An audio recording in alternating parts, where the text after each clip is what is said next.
Russia is continuing its advance across the front line, but are they not really sure where they're going at all? And is there a deeper front they're planning on opening? I'm Paul, U.S. Army combat veteran. Let's talk about it.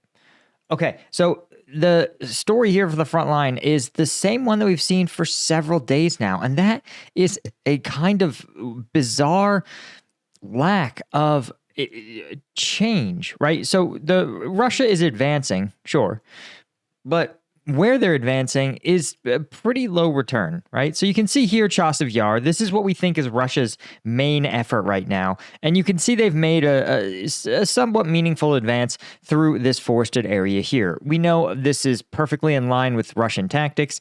They're very good at advancing through dense forested and urban areas. And this is likely their best bet. But you can see that their advances really rely on controlling the flanks and then advancing the center.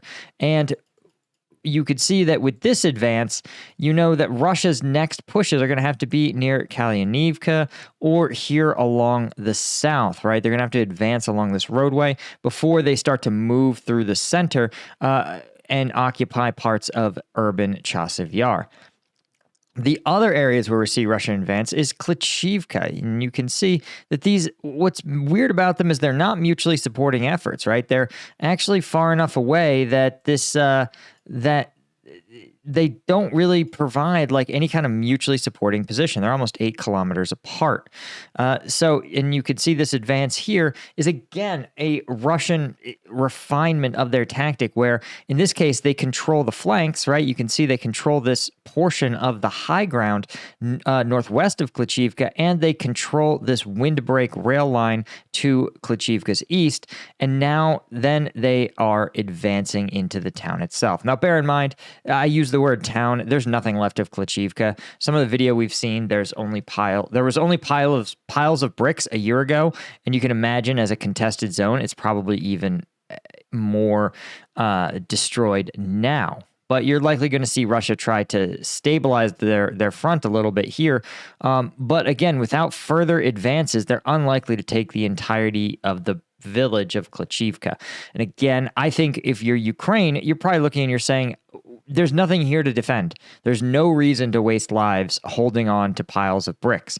Instead, a better bet would be to just encourage the Russians to move in here and inflict large casualties as they withdraw to these more defensible positions in the heights. That's, again, a lot of people are saying, oh, the momentum is swinging in Russia's favor, but I don't think that it is. I think that for Russia, Ukraine is simply willing to yield some small territories to Russia as part of a new defense in depth strategy that relies on just attriting Russian forces. And you can see here, right, this is a quintessential example of it. Anywhere of value in Krasnohorivka, right, any one of these city blocks, Russia hasn't been able to advance. But where they have advanced is out into an open field. And while, again, I strongly suspect Russian command has an emphasis on taking square kilometers of territory as the most important metric for success, Ukraine is yielding this sort of low-value territory. I mean, imagine, do you want to be the Russian conscript that leaves the relative safety of these buildings to charge across this open field and then dig in the middle of literal nowhere under Ukrainian drone observation and artillery fire? Absolutely not. It sounds awful. And the fact that Russian command is having their troops do this, again, seizing utterly valueless terrain, is itself, I think, a sign of kind of the Russian priorities. But that's not the only source of Russian continued effort. Again, Russia, it's weird because Russia thinks they're winning. I think Ukraine acknowledges, though, their defense is going according to plan. It's sort of a weird exploitation of their mutual efforts. And you can kind of see the summary here, right? We've got Russia attacking in their Kharkiv front. They're attacking here actually quite a bit near Svatova. And you could see attacks near Chasiv Yar as well as near Klitschivka, near Donetsk city. But again, a broad swath of fighting without any real sort of concentration or deeper strategy.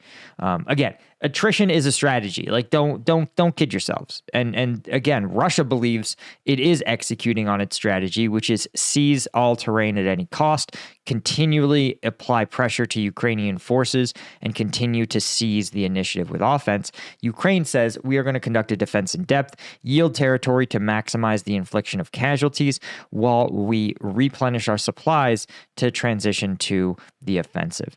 Guys, if you are interested in seeing some of the combat footage from this fighting, a video is dropping today on combatvetnews.com. You guys know YouTube and a lot of sponsors, they demonetize my videos very routinely. Sponsors are very, very rare to reach out. So I depend on you guys to keep me able to do this every day. Any one of these tiers is going to get you access to the videos. But if you want to support the channel, additionally, the lieutenant tier or even the colonel tier will get you the special shout outs. And I appreciate all you guys that do this. So check it out, combatvetnews.com. We're taking a look at the footage from this fighting literally today. Now, this is also more interesting. Western officials, including some who share borders with Russia, are warning that Russian intelligence services intend to increase the sabotage activities and other hybrid operations against NATO member countries. And this is really interesting. Okay, Norway's, of course, police security service, the Norwegian FBI, and their intelligence wing, the Norwegian CIA, warned that Russian forces may be trying to sabotage Norwegian arms suppliers and other Norwegian organizations involved in delivering military material to Ukraine, right? Counterintelligence head said that the Norwegian arms suppliers should be on high alert that Russian actors are planning acts of sabotage in Western Norway, where Norwegian naval bases and oil and gas infrastructure are located. This is for a couple of reasons. You can see directly how this benefits Russia. One, Norway is a significant aid provider to Russia. The Nordics are some of the most, as a proportion of GDP, the Nordics are some of the highest contributors to Ukraine's defense. Right? If we look up Ukraine aid as a percent of GDP, there's actually some pretty useful maps here. Let's see if we can find it. Ukraine aid. There we go. Ukraine aid is a percentage of GDP. Let's see. You see that the Nordics are really in the lead here, with Estonia contributing 1% of its whole country's gross domestic product. That's 1% of the entire Estonian economy has been donated to Ukrainian efforts. Latvia, a similar number. Lithuania and Poland both doing a 65th of a percentile. And to give you guys context, these look like small numbers, but understand that this means that every single dollar of goods that are produced in the entire country of Estonia, 1 cent of that dollar gets sent to Ukraine, right? But you could see, oh my God, I just want the image, man. Open image. Thank you. Okay. Norway, you could see, in terms of statistical contribution, on par with the United States, right? A significant driver of aid to Ukraine.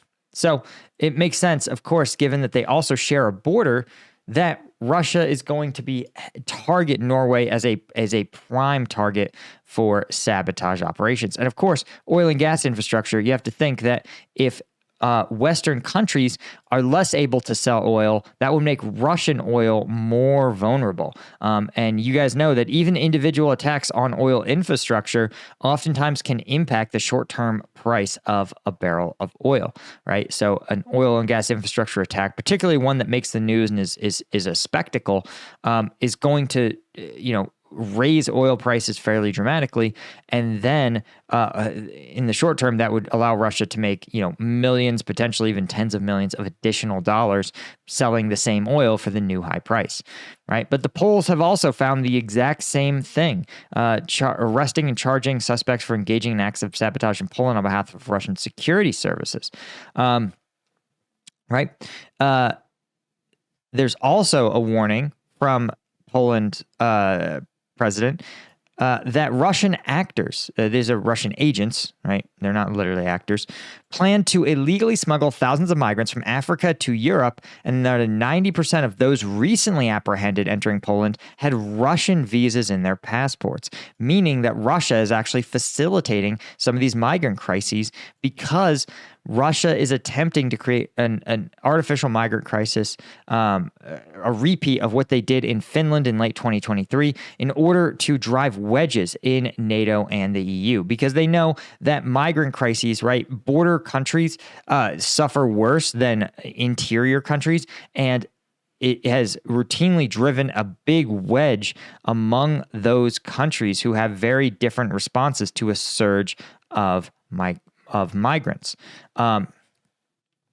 Right. And this is, of course, just to make the European decision-making more complicated, more fraught, and to diminish the unified front that Europe is currently pushing, particularly ahead of European parliamentary elections.